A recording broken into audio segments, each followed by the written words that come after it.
नमस्कार दोस्तों, मैं नीरज श्रीवास्तव। आप सभी लोग देख रहे हैं नियो मीडिया। कल हरियाणा के इलेक्शन का रिजल्ट आ गया और रिजल्ट आने के बाद जो पिछले 1-1.5 महीने से लोग समझ रहे थे कि कांग्रेस जीतेगी, उसकी जगह बीजेपी पूर्ण बहुमत में आ गई। अगर गौर से देखा जाए 2019 में बीजेपी 40 सीट पाई थी, लेकिन इस बार बीजेपी 48 सीट पाई। कांग्रेस को 37 सीटें मिली हैं, आईएनएलडी को 2 सीट और अदर्स को 3 सीटें मिली। अब पूरे देश में ये चर्चा का विषय है कि कांग्रेस हारी या राहुल गांधी जी का जो प्रचार था विगत 4 महीनों में, अगर आप गौर से देखिए जिस तरीके से राहुल गांधी की लोकप्रियता बढ़ रही थी और मोदी जी की लोकप्रियता घट रही थी, अब लोग ये कंपैरेटिव स्टडी शुरू कर दिए हैं कि क्या मोदी जी की लोकप्रियता आज भी बरकरार है। अगर गौर से देखें तो 37 सीटों पर विजय कांग्रेस की हुई है और 48 सीटों पर बीजेपी की विजय हुई है।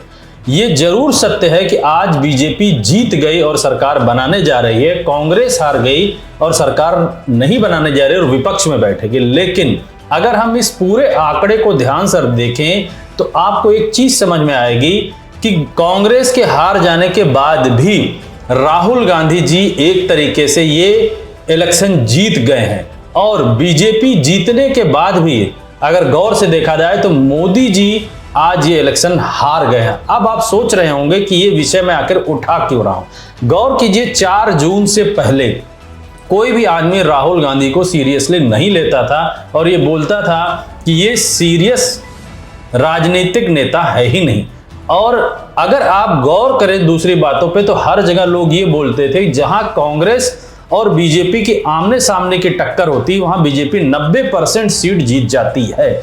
अब हरियाणा का इलेक्शन 2024 के रिजल्ट के बाद का पहला स्टेट का इलेक्शन है और दूसरा इलेक्शन जम्मू और कश्मीर में हुआ था। हम जम्मू और कश्मीर के इलेक्शन के रिजल्ट के बारे में बाद में डिस्कस करेंगे, लेकिन अभी हम सिर्फ हरियाणा के इलेक्शन के रिजल्ट के बारे में इसलिए आपसे डिस्कस कर रहे हैं क्योंकि यहां पे हरियाणा में आमने सामने की टक्कर कांग्रेस और बीजेपी की थी। अगर गौर करिए तो 90 सीटों का ये स्टेट जिसमें बीजेपी 89 सीटों पे लड़ी थी, अगर हम ये भी मान लेते हैं 90 सीटों पर बीजेपी लड़ी है तो उसमें से 48 सीटें ऐसी है जो कि बीजेपी कांग्रेस से जीत जाती है और कांग्रेस 37 सीटें जीतती है। अगर आप गौर करिए तो 2024 के 4 जून से पहले कि जितने भी आपको इलेक्शन के रिजल्ट मिले होंगे उसमें बीजेपी और कांग्रेस की टक्कर जहां भी हुई है वहां आपको ये देखने को मिलता है कि कांग्रेस बहुत पीछे होती है और बीजेपी बहुत आगे होती है।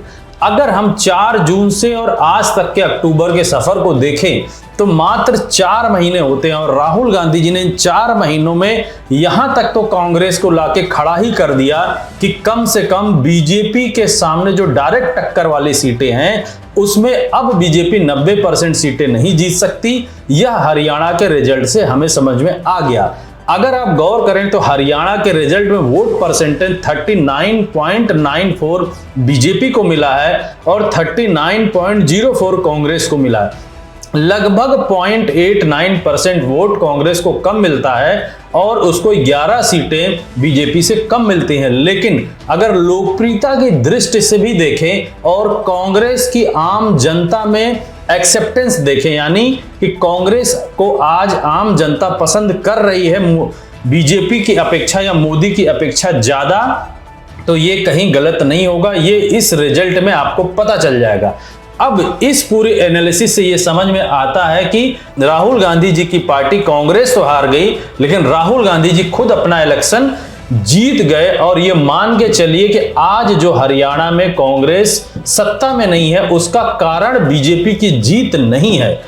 और दूसरी सबसे बड़ी चीज है कि जिस कांग्रेस को लोग ये बोलते थे कि बीजेपी के सामने ये कांग्रेस पार्टी कहीं एग्जिस्ट नहीं करती है, इनकी विचारधारा एग्जिस्ट नहीं करती है, वो ये समझ में आ गया हरियाणा के इलेक्शन से कि आज कांग्रेस उगता हुआ सूरज है और राहुल गांधी की लोकप्रियता हारने के बाद भी मोदी जी से ज्यादा है हरियाणा में। क्योंकि अगर आप गौर करें तो पूरे हरियाणा के इलेक्शन में मोदी जी ने जितना भी प्रचार किया होगा उतना ही राहुल गांधी ने भी अगर प्रचार किया है तो राहुल गांधी जी के वोट परसेंटेज और मोदी जी के वोट परसेंटेज में मात्र 0.8% का ही अंतर है। और अगर गौर करें आज से कुछ महीना पहले, 6 महीने पहले जाए तो ये अंतर 15 से 20% कहीं दिखता। अगर कांग्रेस वही होती जो 2024 के 4 जून के पहले थी तो ये मान के चलिए अब तक 70-75% बीजेपी वोट पाई होती, यानी कि 70-75 सीटें भी पा सकती थी बीजेपी। लेकिन यहां ये समझ में आता है कि राहुल गांधी जी की लोकप्रियता इतनी ज्यादा है, अब बीजेपी के सामने कड़े टक्कर देने को राहुल गांधी की पार्टी कांग्रेस तैयार है। अब हम ये समझने की कोशिश करते हैं आखिर हरियाणा में 20 सीटें कांग्रेस को कम क्यों मिली, जो कि सारा सर्वे बोल रहा था। गौर कीजिए, जब सर्वे आना शुरू हुए तो उस समय कांग्रेस को समझ में आ गया था कि हरियाणा जीत रही है और कांग्रेस के अंदर के 3 बड़े नेता हुड्डा, कुमारी सैलजा और रणजीत सुरजेवाला, इन तीनों लोगों की अपनी खुद की महत्वाकांक्षा ने आज कांग्रेस को लगभग 15 सीटें कम कर दी या 20 सीटें कांग्रेस की कम कर दी। इन तीनों के आपस में सीएम बनने की लालसा और आपस में इन तीनों की लड़ाई ऐसी थी कि कांग्रेस को आज 20 सीटें कम मिली हैं। अगर ये एकजुट होकर कांग्रेस के लिए लड़ते तो शायद आज कांग्रेस 70+ होती, जिस तरीके के हरियाणा में रुझान मिल रहे थे हम लोगों को।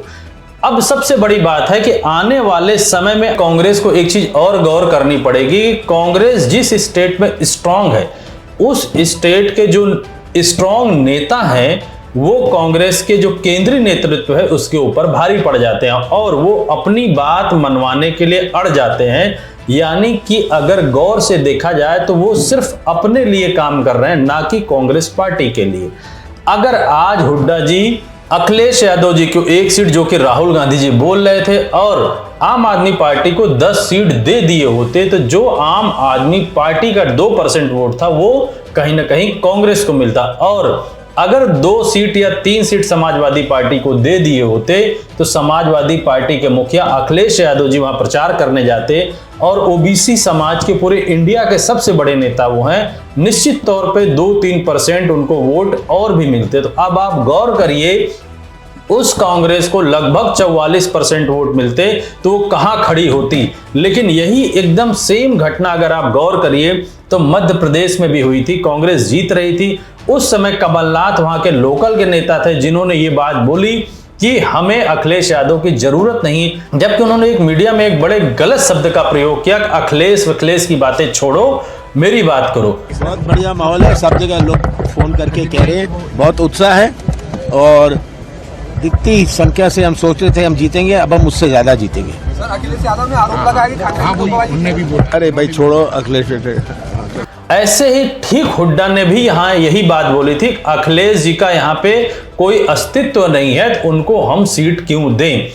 अब बात उठ के ये आती है तो क्या केंद्रीय नेतृत्व कांग्रेस का ये समझने को तैयार है कि आज जो भी कुछ सीटें हरियाणा में मिली है वो हरियाणा के लोकल नेताओं की वजह से नहीं है, हुड्डा की वजह से नहीं है, सैलजा की वजह से नहीं है, रणजीत सुरजेवाला की वजह से भी नहीं है। अगर राहुल गांधी जी वो 3 से 4 दिन की पद यात्रा नहीं करते तो ये मान के चलिए कांग्रेस आज 10 के अंदर सिमट गई होती।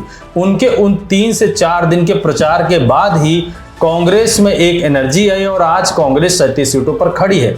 इससे यह समझ में आता है कि राहुल गांधी जी की लोकप्रियता जो स्टेट के छोटे लोग हैं उनसे कई गुना ज्यादा हो चुकी है। अब केंद्रीय नेतृत्व इस हरियाणा की एनालिसिस इस बात पर कतई ना करे वो हार गई है।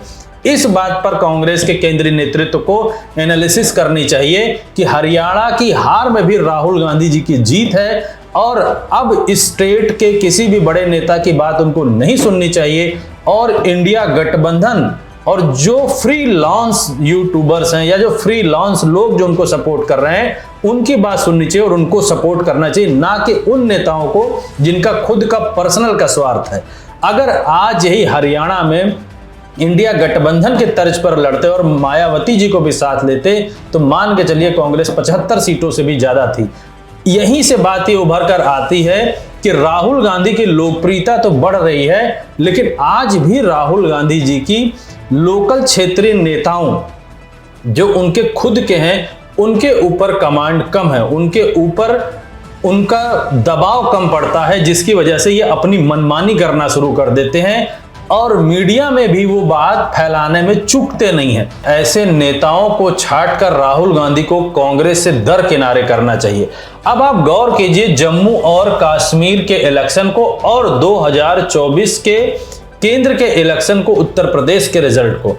कांग्रेस जिस जगह इंडिया गठबंधन के तर्ज पर लड़ती है और जिस स्टेट में छत्रप मजबूत होता है, कांग्रेस उसके साथ जुड़ती है तो उस छत्रप की मजबूती और बढ़ती है और जो वोटर्स स्प्लिट हो रहे होते हैं उनके अंदर एक कॉन्फिडेंस डेवलप होता है और वो उस समय इंडिया गठबंधन को वोट करते हैं। याद कीजिए 2024 के केंद्र के इलेक्शन में जब अखिलेश यादव जी ने कांग्रेस के साथ गठबंधन किया था तो कांग्रेस के कुछ वोट जो कि समाजवादी पार्टी को चले गए, जिसकी वजह से समाजवादी पार्टी को 37 सीटें मिली। यानी कि जो भी स्टेट का छत्रप बड़ा नेता है, कांग्रेस के साथ जुड़ने के बाद कांग्रेस के वोटर आज उस छत्रप को वोट देने में चूकते नहीं हैं। यही चीज जम्मू और कश्मीर में भी देखने को मिली कि नेशनल कॉन्फ्रेंस सबसे बड़ी पार्टी बनकर उभरी, जबकि पूरी की पूरी राजनीति और गणित जैसे हरियाणा में की गई थी, सेम चीज जम्मू और कश्मीर में बीजेपी ने की थी, लेकिन वहां पर बीजेपी लोकल छत्रप नेता के सामने खड़ी थी। इस वजह से वहां पर नेशनल कॉन्फ्रेंस को ज्यादा वोट मिला। ऐसे ही आपको समाजवादी पार्टी को भी दिखा होगा 2024 के केंद्र के इलेक्शन में।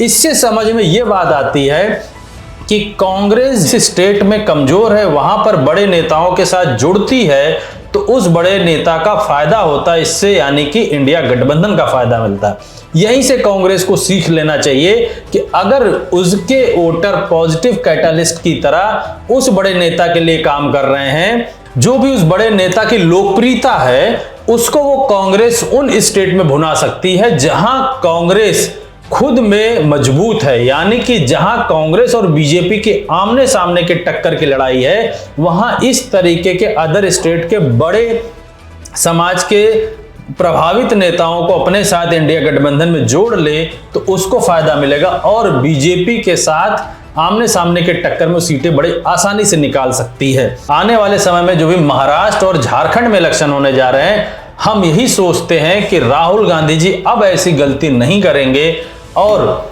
महाराष्ट्र और झारखंड में पूरे इंडिया गठबंधन के तर्ज पर लड़ेंगे और जो भी महाराष्ट्र और झारखंड में इनके बड़े नेता हैं उनको क्लियर कट मैसेज होना चाहिए कि सीएम फेस कौन है और कौन हमारे लिए बड़ी पार्टी है वहां उस क्षेत्र में।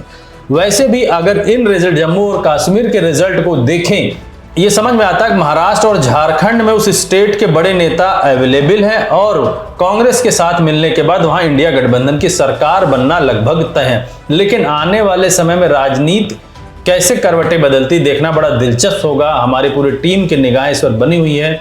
मैं चाहूंगा अपने दर्शकों से ज्यादा से ज्यादा चैनल को सब्सक्राइब करें, शेयर करें। धन्यवाद।